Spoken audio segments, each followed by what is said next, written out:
मुरलीधर देविदास आमटे एका धनाढ्य घरात जन्म, व्यवसायानं वकील, सुसंस्कृत आणि कर्तव्यनिष्ठ साधनाताईंशी विवाह, लहानपणापासूनच प्रखर आणि प्रगाढ सामाजिक जाणीव, भूकंप असो वा दुष्काळ धावून मदतीला जाणारा झपाटलेला स्वयंसेवक, रवींद्रनाथ टागोरांचं साहित्य, आचार्य विनोबा भाव्यांची प्रेरणा, साने गुरुजींचा प्रखर समाज सुधारणावाद आणि गांधीजींच्या आदर्शानं प्रेरित अखंड सेवाव्रत धारण केलेले तत्वज्ञ तपस्वी आजचे बाबा आमटे. एक पावसाळी संध्याकाळ. दिवसभराचं काम आटपून बाबा घरी निघाले होते. वाटेत त्यांना अचानक एक लखतर हलताना दिसलं. उत्सुकतेवश ते जवळ गेले. लखतर बाजूला केलं आणि भीतीनं स्तब्ध झाले. एक हळा मांसाचा गोळा, चेहऱ्यावर नाकाच्या जागी केवळ 2 छिद्र, झडलेली बोटं आणि खोटे. तो एक कुष्ठरोगी होता. त्याला बघून बाबा घाबरले, भीतीनं घराकडे पळत सुटले. मात्र अंतर्मनातील विचारांनी त्यांचा पिच्छा सोडला नाही. त्या गोळ्याला, तुळशीरामला मदत करायला ते परतले. पावसापासून बचाव करून अन्न दिलं. 3 दिवसांनी तुळशीरामनं समाधानानं प्राण सोडले. स्वतःला निर्भय निडर समजणारे बाबा तुळशीरामचं जिवंत कलेवर पाहून दुर्दम्य भीतीशी परिचित झाले. या अपघातानं त्यांना आत्मपरीक्षण करायला भाग पाडलं. पुढील 6 महिने सतत एक आंतरिक द्वंद्व.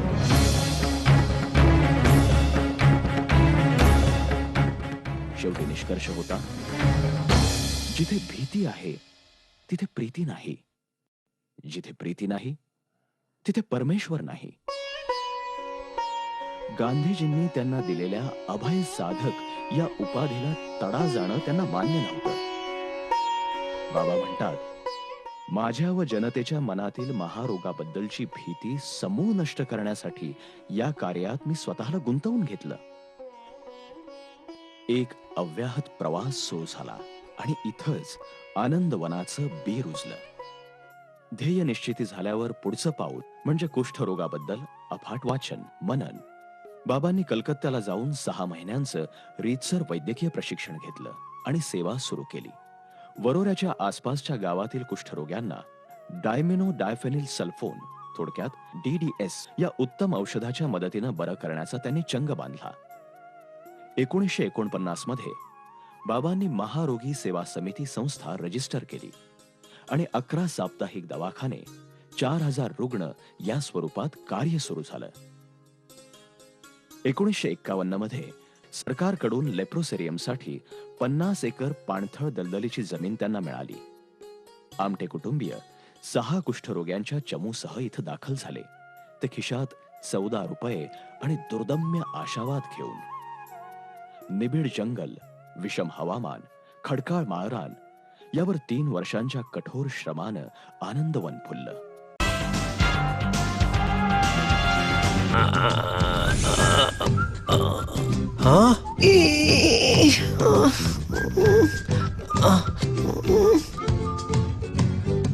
To do the DTH recharge immediately, just click on TJSP Smart Money.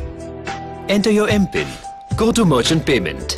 Select DTH Recharge, Service Provider, your account number, the money you want to transfer. Select your account, enter transaction PIN, and it's transferred.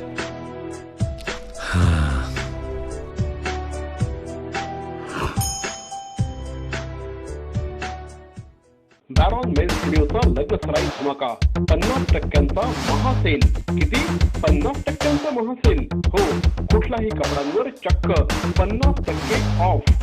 Baron men's studio, आमंत्रण hotel जवळ, जिल्हा परिषदेसमोर, station road, Thane. दूरध्वनी 02225304837. बॅरॉन men's studio.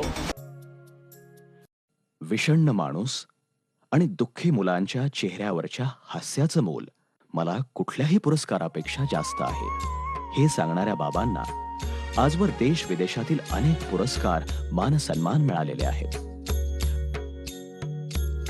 Baba Amte आणि कुटुंबियांनी आजपर्यंतची सर्व बक्षिसांची एकूण 4 कोटीची रक्कम महारोगी सेवा समितीला दान केली आहे. आचार्य विनोबाजींच्या आशीर्वचन लाभलेल्या या भूमीला अनेक मान्यवरांनी भेटी दिल्या. त्यात प्रामुख्याने उल्लेख होतो दलाई लामा, माजी पंतप्रधान श्रीमती इंदिरा गांधी, कैलासवासी पु ल Deshpande, Shri Viva Shirwadkar, Shri Yashwantrao Chavan, count Arthur Tarnowski, Swiss ambassador doctor J Kuttat आणि अनेक. आयुष्यात मिळालेल्या शापांचं रूपांतरण वरदानात कसं करायचं इतकंच नव्हे, तर ज्या समाजानं तिरस्कार केला त्यांनाच उदात्त मनानं मदत करून मानवतेचा संदेश देणारे, आनंदाचे आवार वाढवणारे, वंचितांना चैतन्य देणारे आनंदवन.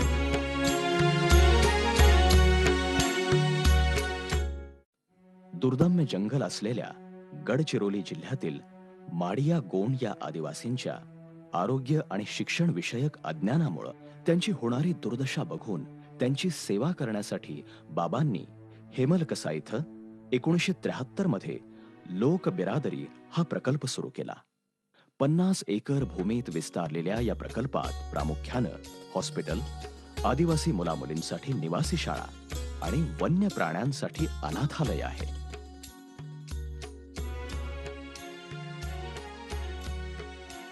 या प्रकल्पाची पूर्ण जबाबदारी बाबांनी त्यांचे कनिष्ठ चिरंजीव डॉक्टर प्रकाश आमटे आणि त्यांच्या पत्नी सौ मंदाकिनी आमटे यांच्यावर सोपवली. श्री विलास मनोहर, श्री गोपाळ फडणीस इत्यादी अनेक सहकाऱ्यांची त्यांना साथ आहे.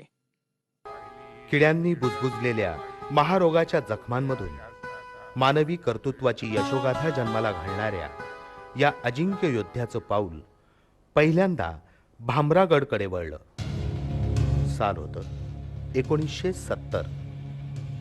महाराष्ट्र, मध्य प्रदेश आणि आंध्र प्रदेशाच्या सीमेवरचं किर्र जंगल बाकीच्या जगापासून पूर्ण तुटलेलं. वाटेत 6 नद्या, त्यावर पूल तर सोडाच, साधा रस्ताही नाही. आदिवासींमधली सगळ्यात मागासलेली जमात माडिया गोंड, ते या जंगलचे राजे. पराकोटीचं दारिद्र्य, शिक्षणाचा गंध नाही, औषध पाण्याचं नाव नाही. इथलं जगच विचित्र होतं.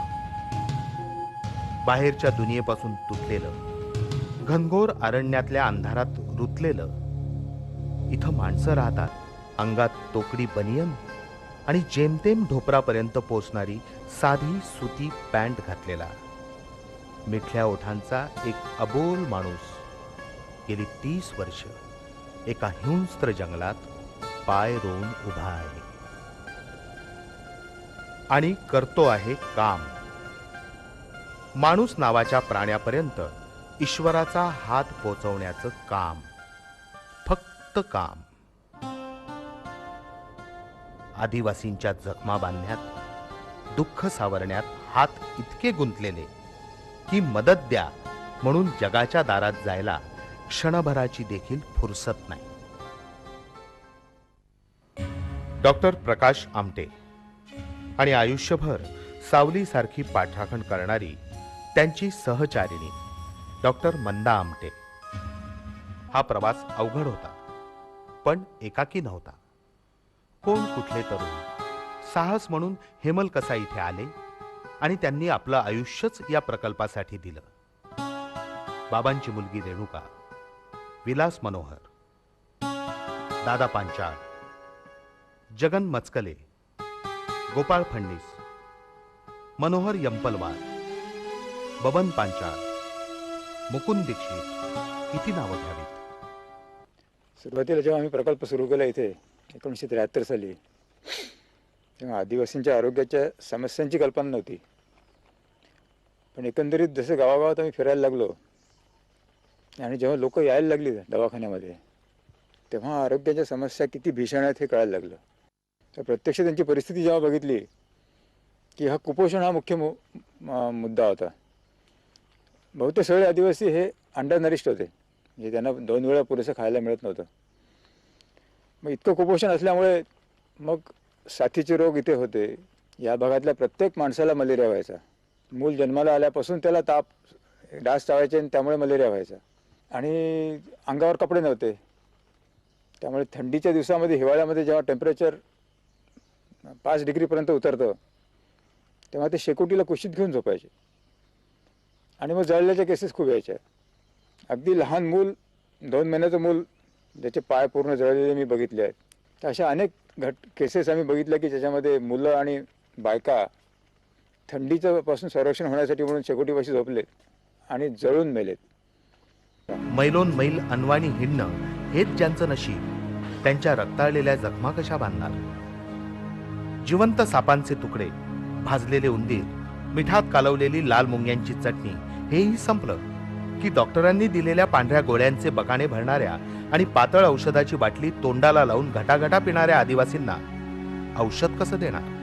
अशा विचित्र प्रश्नांमधून मार्ग काढताना थरकाप उडावा असे हे अनुभव. 92 साली एकदा कॉलऱ्याची साथ आली. त्या दिवशी म्हणजे 1.5 दिवसात 300 पेशंट ॲडमिट झाले. आम्हाला सांगायला वाईट वाटतं मला की 22 जण आम्ही वाचू शकलो नाही, बाकी सगळे वाचले. त्या दिवशी एक बाई आली, तिच्याबरोबर एक मुलगा होता लहानसा. तर ते काय कॉलऱ्याची केस होती, मी ताबडतोब सलाईन लावलं. म्हणजे सलाईन चालूच होती सगळीकडे. थोड्या ते 4-4:30 वाजता तो बराच चांगला झाला. तशी ती बाई मला म्हणायला लागली, भाऊ मी घरी जाऊन येते. तर मला थोडासा रागच आला. मी म्हटलं तुझा मुलगा मरता मरता वाचलाय, आम्ही इतके कामात आहोत, तू इथे या सलाईनपाशी उभी राहा, तू कुठे चालली? तर ती रडायला लागली. म्हणून मग मी तिला बाजूला घेऊन म्हटलं काय झालं?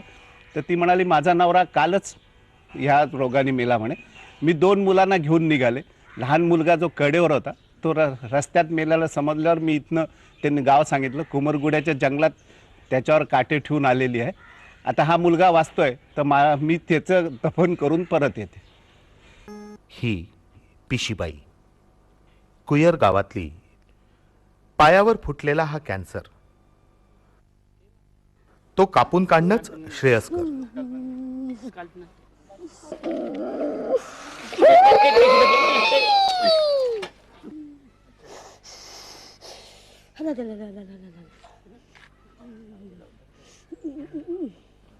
आदिवासींच्या मनात विश्वास रुजावा म्हणून ही उघड्यावरची ऑपरेशन्स. शहरात जायला वाहन नाही, डॉक्टरला द्यायला फुटका पैसा नाही, म्हणून हातासरशी हे ऑपरेशन.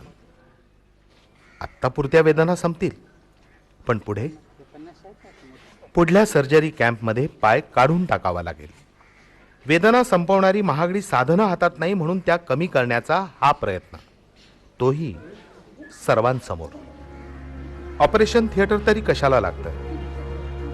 अत्याधुनिक उपकरणं आणि सर्जरीचं प्रशिक्षण नसताना अशा लाखो शस्त्रक्रिया या माणसांनी यशस्वी केल्या आहेत. आणि हे सारं पेशंटकडून एकही पैसा न घेता.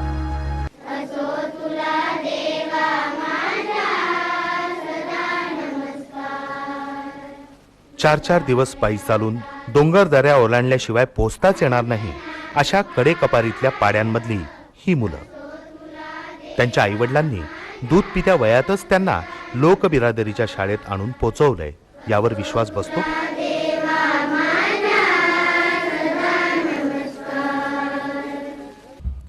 1 किलो डिंकाच्या बदल्यात किलोभर मीठ देणाऱ्या, 2.5 रुपयांच्या बांगड्यांचं आमिष दाखवून माडियांच्या तरण्या ताठ्या मुलींवर हात टाकणाऱ्या नव्या शहरी संस्कृतीशी मुकाबला करायचा तर माडिया मुलांनी शिकलंच पाहिजे. ठरलं. आणि 1976 साली लोकबिरादरीची शाळा सुरू झाली. पहिला वर्ग भरला झाडाखाली. माणसांचा विश्वास मिळवणं एक वेळ सोपं, पण हे प्रेम, हा स्नेह, याचं मोल कसं करणार? हे सारे प्रकाश भाऊंचेच सगळे सोयरे. त्यांची कुळकथा अक्षरशः थक्क करून टाकणारी आहे. महाराष्ट्राच्या एका कोपऱ्यात घट्ट मिटल्या ओठांनी चाललेलं हे अबोल काम अजून आपल्या देशातही पुरेसं ठाऊक नाही. पण प्रकाश आमटे या माणसाला शोधत विदेशातली माणसं मात्र अचूक हेमलकसा इथे येतात. भारत सरकारने पद्मश्रीचा बहुमान देऊन या समर्पित जीवनाचा सन्मान केला आहे. डॉक्टर प्रकाश आणि डॉक्टर मन्ना आमटे यांना श्वाइट्झर कपल ऑफ इंडिया असा बहुमान देणारं मोनॅको देशाचं हे पोस्टाचं तिकीट. असे अनेक पुरस्कार घनदाट जंगलातले रस्ते शोधत हेमलकसापर्यंत येऊन पोचले आणि खरं म्हणजे त्या पुरस्कारांचाच सन्मान झाला. पण खरे पुरस्कार असे कागदांवर स्मृतिचिन्हांमध्ये कुठे अडकतात? ते तर असे प्रत्यक्ष दिसतात. एका संघर्षशील पित्याच्या आयुष्याची ही कृतार्थ संध्याकाळ. भगवान अरविंद घोषने पोस्टकार्डवर लिहिलं होतं, जगाकडे पाठ फिरव, सारं जग तुझ्या पाठीशी उभं राहील, गो हेड. याची अनुभूती मला माझ्या जीवनात आली. प्रकाशला आलेली मी पाहतोय. असा भाग्यवान एक मनुष्य एका पिढीच्या हातून दुसऱ्या पिढीला चार्ज देताना, आपलं मरण जगाचा निरोप घेताना अशा सुखाने जगाला धन्यवाद देत देत जगाशी विदाय घेईल, हे भाग्य मला पाहायला मिळालं. त्यामुळे माझ्या साऱ्या यातना धन्य झाल्या. मंजिल ठरवली होती, त्याहून पुष्कळ पुढचा टप्पा गाठला गेला, तरीही थांबायला वेळ नाही. किती वेदना सोसल्या, किती कष्ट काढले, किती संकट पार केली, कशालाच सीमा नाही. तरीही आयुष्यभराचे हे मैतर एकमेकाच्या संगतीने आपल्या कामात मशगूल आहेत. अरण्यातल्या प्रकाश वाटा आता उजळल्या आहेत.